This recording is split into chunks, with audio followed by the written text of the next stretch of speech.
Yo, what is going on, guys? Oh, what's that? You noticed something new about me. Oh, you think I lost my virginity? I could see why you would be mistaken. You see, guys, I just got done watching the 1998 hit film Blade for the first time. And, it really is that first time. You know what I'm saying, boys? And the couple of girls that watch my videos, I think it's like 12% of my audience are women. So, yeah, I don't know what to make of that. But anyway, guys, if you don't know what this whole series is, I am reviewing every single Marvel film, most of the TV show. I'm doing a shit ton of reviewing. I have 116 projects lined up, going from Howard the Duck to Beyond the Spider-Verse in 2027. I'm reviewing every single movie, all the Fox movies, the Sony movies, some of the animated ones. I'm not gonna do like, you know, the TV show movies like Phineas and Ferb meet Venom. Like I'm not gonna, you know, maybe I'll do that one for the meme of it. But there's a shit ton of these movies, my guys. So I'm doing the main ones, like, you know, the big ones. All right. Anyways, let's get into it. I'm yapping. Why am I yapping? Let's get into Blade. Overall, I'm going to give you my non-spoiler take, just in case you guys want to go and watch the movie yourself. And then I'll jump into the story, and then finally the positives, negatives, and overall. Guys, I love this movie. This was incredible. I'm not joking at all, by the way. This is genuinely, I went into this film because I have never seen it before. A lot of these movies I've never seen before. I've seen all of, like, the MCU ones. I've never seen like almost any of the X-Men ones. I haven't seen half of these old like Columbia Picture Lionsgate films. Dude, this was insane. Like, is it perfect? No. Is it, can it be argued that this is a bad movie? Probably. But like, here's the thing. Howard the Duck was the first one I did.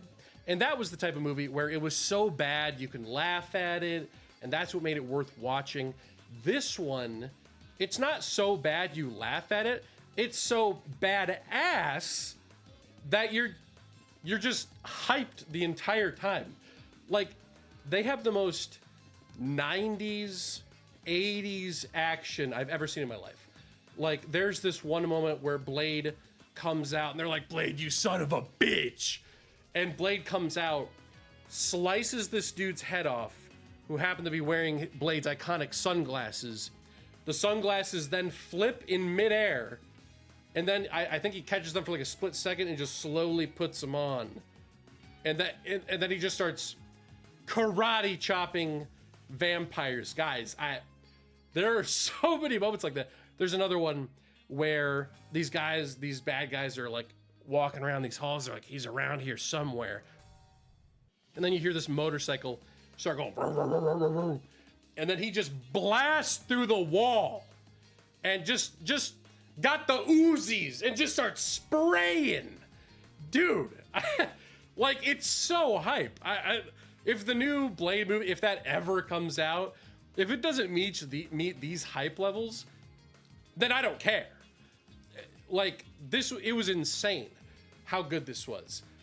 So guys, yeah, now obviously for the non-spoilery negatives, there are certain characters in this film where it comes with the territory, right? We have this 90s badass god tier, The Crow, kind of mummy-ish inspired action. We're gonna have some of those really standard villains. You know, the villain in this one is very like the world will be mine. You know, it's very basic and a little cringe at times, but yeah, that's kind of my main negative. And there's a character reveal at the end of this film, toward the end of it, and what they do with her is like, what the hell am I watching? It is so uncomfortable. So guys, my overall score for this is an 8 out of 10. Now, what a jump from Howard the Duck being a 2 to Blade 1, the 1998 original, being a 8. Now, I don't know if, you know, if this is going to be like a big thing where it's like, oh yeah, Blade 2 and 3, they're even better. Or if it's going to be that sequelitis kind of thing where, oh yeah, 2's garbage, 3's a little better, but, you know. But I was checking the Rotten Tomatoes and all the different critic scores for this. And, you know, there's the fan side and the critic side. The critics were at like 5 out of 10. And again, I get it. I do get it. But I cannot ignore how happy I was. I cannot ignore how badass these action scenes were. You think I can just ignore that? Like, the story, 5 out of 10. No.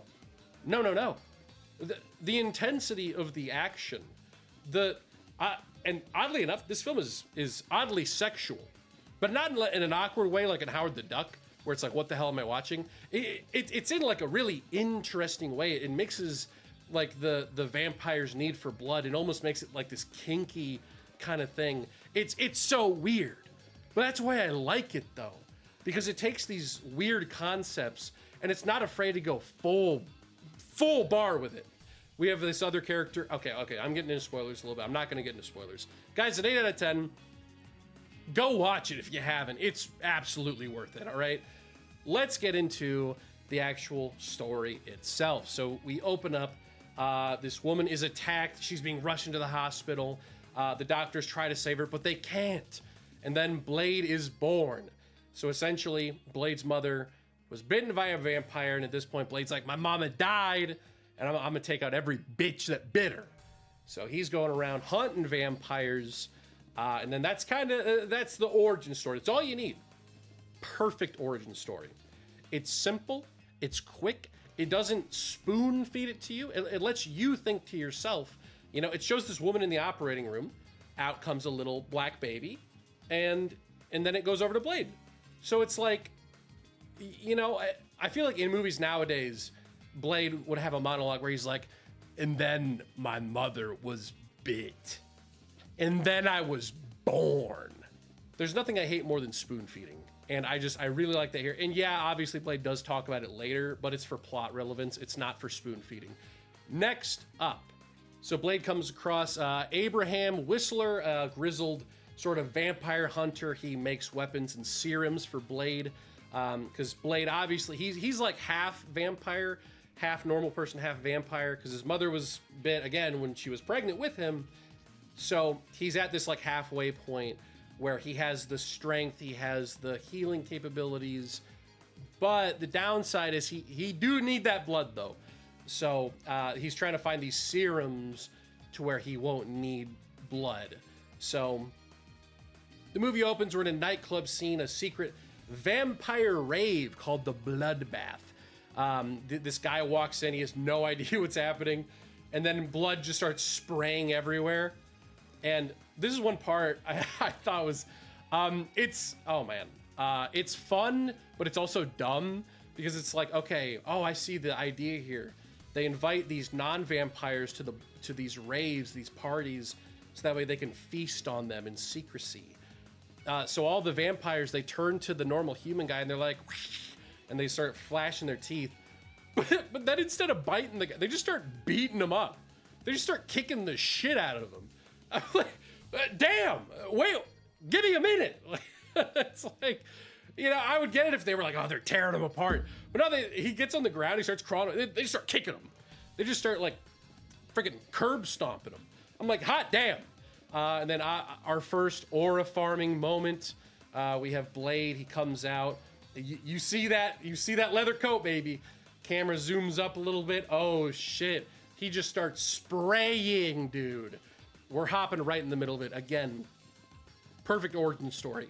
We don't need to dwell on it. We're already in the action. This is like the first 5 minutes, and he nails this guy to a wall, and then right after that he's like, where's your boss? But you know, cops come, so he's got to get out of there.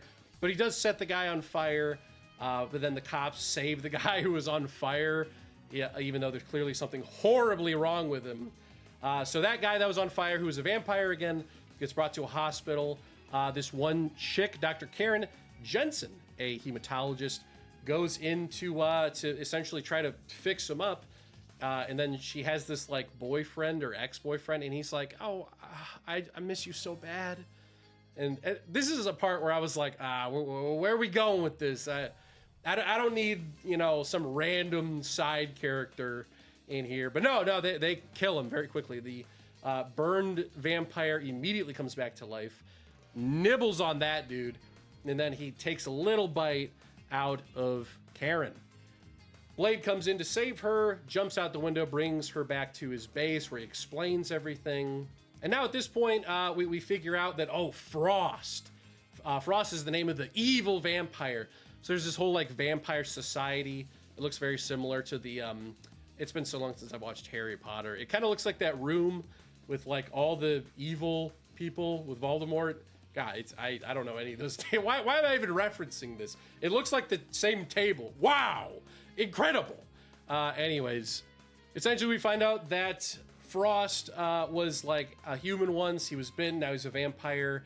And this is one part that I'm a little negative on, because it's, so they make a point to be like, oh, Frost, you're a bitch. You only got half vampire. That's that pussy shit. And then he goes up to him and he's like, stop. And then and then that's kind of about it. Now he talks about like his plan, and you know, he's studying like the old vampiric gods and stuff like that. But no one really does anything about him. You know, like there's one part later on in the film where he like kidnaps the head honcho vampire and just like sticks him in front of a sun so he burns alive. And I'm like, what? Why aren't they doing anything? You know, like this guy's like, I'm going to kill all of you. And they all just stand there. They're like, you're a simpleton, Frost. But they never attack him. At least I can't remember if they do. I don't think they do. I do not think any of the other vampires that don't like his plan, because his plan, Frost's plan, is to, you know, take over the world. Because he's going to summon like this elder vampiric god and essentially put it inside of him. But the other elders are just like, who gives a shit? He's a moron. So, I don't know. It's just a little weird. It's not a big negative. It's just something I noticed. Blade continues hunting Frost's operations, killing his minions, seizing informations. This is where he breaks into the facility in his motorbike. He ends up finding some of these like documents or old scriptures of the vampiric gods. So Blade takes some of those. And the character I was going to mention earlier, Pearl, is this massive like Jabba the Hutt character. This is what I love. Like, let's keep going all out with stuff like this. I hate when comic book movies come out, like even movies like today, like, you know, Ant-Man and the Wasp: Quantumania, where they're like, MODOK is too silly. No, we have to make it really silly. We have to go with the silliness. And then it just turns out like shit. You know, with this, we have Pearl, who's this massive blob that literally talks like Alvin from Alvin and the Chipmunks. And he's like, well, oh, my data, you know, and stuff like, it's awesome. I love that. It's so fun. And then, oh yeah, the Karen, the chick that Blade saved, she goes with him, and she gets a little, she gets that killer eye, you know, because Blade's like, oh, fire this ultraviolet ray on Pearl if he moves. And then Pearl proceeds to not move. And then she like literally is smiling like a child killing ants as she's just burning him alive. Like she's just like, I'm like, holy cow, damn. But you know, yeah, it's funny like that. I like the humor. That's the thing too. Again, versus the Marvel movies today, not all of them, because some of them do it very well. I think humor in this movie is done perfectly. It's not over the top. It's just, it's sprinkled in when it's appropriate. Thor: Love and Thunder, I'm looking at you. It is sprinkled in when it is appropriate. And it's the same thing with like the really sad moments. Like, dude, oh my word. There is, I wouldn't say it's like a tear jerker because you don't know him that well, but yeah, big thing after this. Well, I'll kind of skip along. So after this point, Blade's walking downtown, just kind of for the hell of it, I guess. And then Frost is there with a small Asian child, and he's like, I'm gonna kill this chick. I'm gonna need you to join me, because, yeah, that'd be pretty cool. And Blade's like, hell no. And he's like, what if I killed the child? And then Blade's like, I do not care. And then, you know, because it's that whole thing where it's like, if you shoot me, I kill the child. Blade does not care, and I love that for him. He just starts shooting. But, you know, so Frost does end up throwing the kid. She's almost hit by a bus. At that point, the hero side of Blade kicks in, and he's, you know, he's looking at Frost, and he's like, oh shit. And then he, you know, goes to save her, obviously. Really good scene. I like this kind of stuff as well, where it's like, oh, it's the hero's dilemma, but it's like a twist on it, because he's not like, no, I can't do it. You know, it's not like it's not like that. Okay, after this point, essentially Frost goes into Blade's headquarters. Took him. They don't really explain how he found Blade's headquarters, but he does kind of mention like, oh, it took us a while to find this. So, you know, he's got people all over town. I get it. So essentially, he walks in, beats Whistler to almost death. Hot damn. And they kidnap Karen, and essentially Blade shows back up way after the point. And then Whistler, this is the emotional moment I'm talking about, because he's like, Blade, you son of a bitch. You're the greatest kindest son that anyone could have asked for. I'm paraphrasing. But essentially he's like, you're my boy, but you're a stupid son of a bitch. But in like a wholesome way, you know?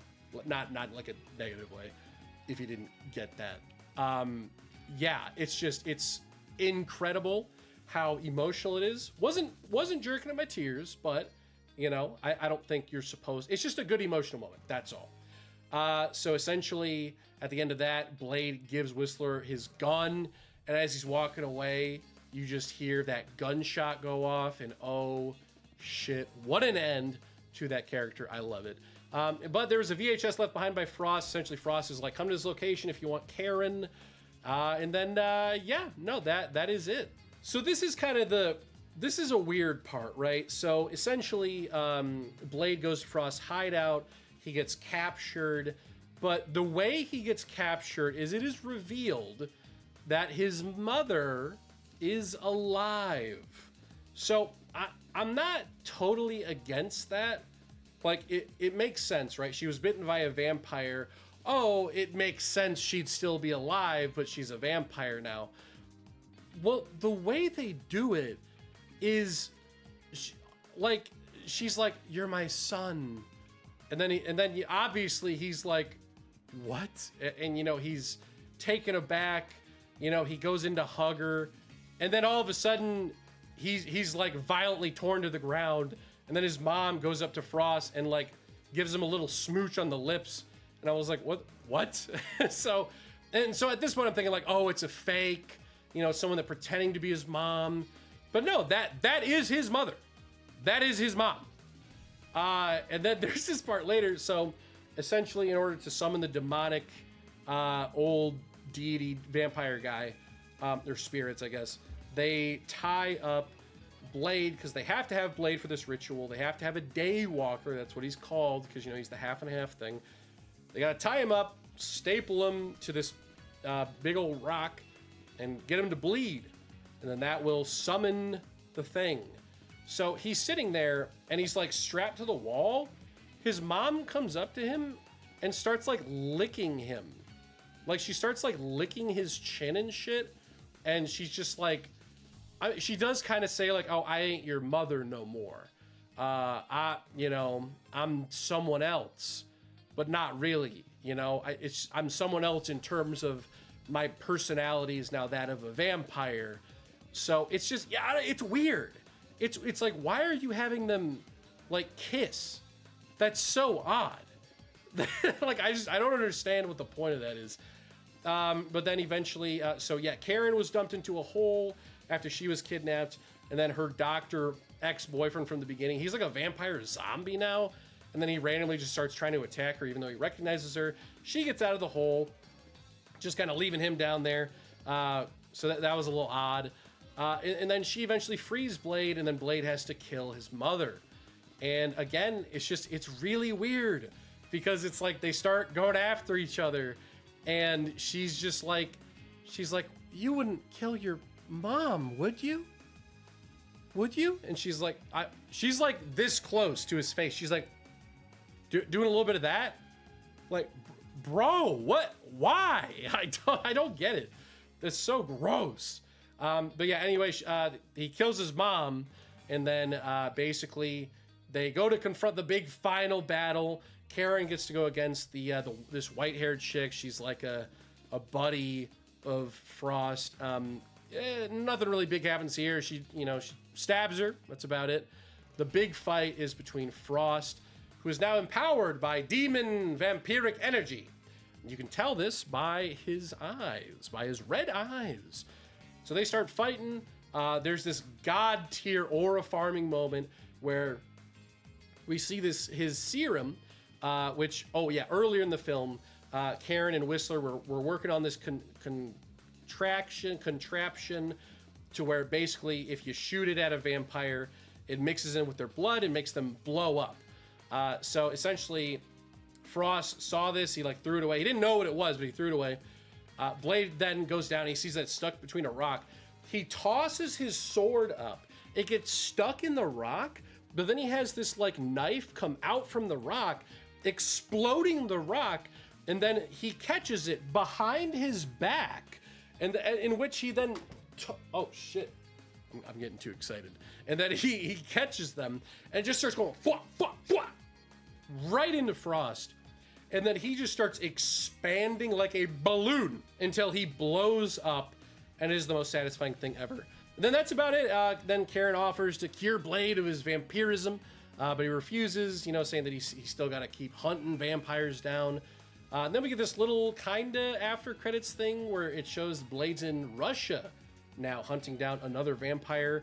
So and yeah, that is it. That is the entirety of the movie Blade.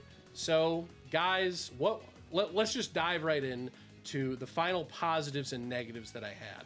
So once again, I had a lot of big positives. The action, god tier. The motorcycle scene in particular is absolutely insane acting. Wesley Snipes is so good. He's so good. Okay, I'm going to compare this to one of the most recent movies I've seen, Tron Ares. They both play very similar characters, Jared Leto and Wesley Snipes here, where it is a cold, calculated person dedicated to their mission, but throughout the film, they slowly grow a little bit of a heart for other people. Now, where Jared Leto's issues lie, one of his many issues, is basically, I'm not as convinced about him suddenly changing. He basically stalks a woman. Go check out my review if you haven't seen that. But yeah, he basically stalks a woman on Facebook, and he's like, "Huh, I guess I'm in love with you." But and in this one, it's not so outward. He is changing a tiny bit as a person, but it's in his actions, right? At the beginning of the movie, if Karen was captured, who gives a shit? She ain't a part of the main goal. But by the end of it, after Whistler dies, Karen's kidnapped, the death of his mother, you just see him acting with so much more emotion, and it puts so much more on the plate. And I absolutely love him in this performance. Next, the intense gore. Guys, I didn't realize this. Apparently, this is actually classified as a horror, an action horror movie. And I can kind of see that. It does have some of those elements. There are actually a couple jump scares. My fiance jumped at a couple parts. But gore-wise, dude, it gets intense. Now, keep in mind, all right? This was made in 1998. CGI, the first CG movie, full movie, was Toy Story. That came out 4 years prior to this. So this is still brand new technology. And honestly, for the time, in terms of it being made in 1998, it looked good. Okay? Yes. Is it good if it came out today? No, it'd be terrible, right? There are specific moments where blood drips onto these people, and then it shows these CG skeletons like opening their mouths and crawling and shooting out of them. And that, does it look terrible? Yeah, it looks terrible. But again, for the time, it looked really good. So I'm not going to dock it points. I think anyone that does that is very stupid. I mean, again, that would be like docking the first Toy Story points. We're like, yeah, it just doesn't look good as the fourth one. It's like, yeah, no, really, you know? But not even just like the CG in general, also just like the styling of it, which kind of dips into the cinematography god tier. There's this one specific moment where it's such a simple shot where he's just walking out into an alleyway, and the way that like newspapers are flying to the side, his leather cape is flapping in the wind as the camera goes upward. Poster shots. So many poster shots. It's so good. Just the radical energy in general, and that's the only way I can describe it, really. The music, like the way that it kicks up as the action like speeds up is so good. Again, one of my favorite things about the whole movie is the amount of leather that is in this film is beautiful. There is so much leather. Again, in that one scene where they're in like the vampiric elders room, the chairs are made out of pure leather. Like their suits, leather. Jackets, leather.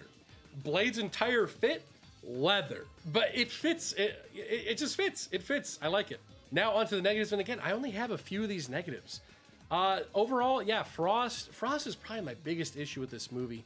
It's just for the majority of it, every time he's on screen, he has this energy of like a white guy in a gang, where he's just like, yeah, no, you don't, yeah, no, I'm gonna need you to give me my money.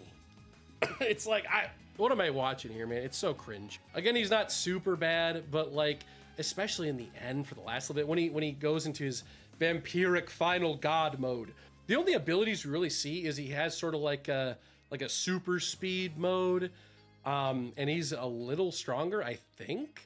That's kind of about it. And then yeah, the mother showing up at the end, it just being so weirdly sexual. I don't get that. That's so weird to me. The plot overall is one of those things that you can't think about it for long, or else it kind of falls apart a little bit. Like, again, like I said at the beginning, why didn't the other vampires stop Frost? Why, he was like, I'm gonna kill all of you, and they're just like, hi, you're stupid. It's like, kill him then. Get rid of him. Nothing's stopping you. He's not like the prince of the vampires. He's just a guy that happens to be on the council. This is what I call the Godzilla effect, right? You have this god tier action, amazing cinematography. Everything here is beautiful, except for, again, some of that plot. And I think this can be applied to a lot of these early superhero films where there's just not enough substance there. But again, for this one, it does it pretty well. Don't get me wrong, it does still have that Godzilla effect. It does. Where a lot of the plot falls flat, but because of how good the action is, it brings it up that much higher for me. Guys, once again, this is an 8 out of 10. Thank you guys so much for watching. I loved watching this one. Next week's film, I believe, is the original X-Men, the one that came out in the year 2000, which again, I have never seen that one before. So if you guys want to, hey, stick around for that one, feel free to sub and check out all my other reviews, and I'll see you guys next week. Bye-bye.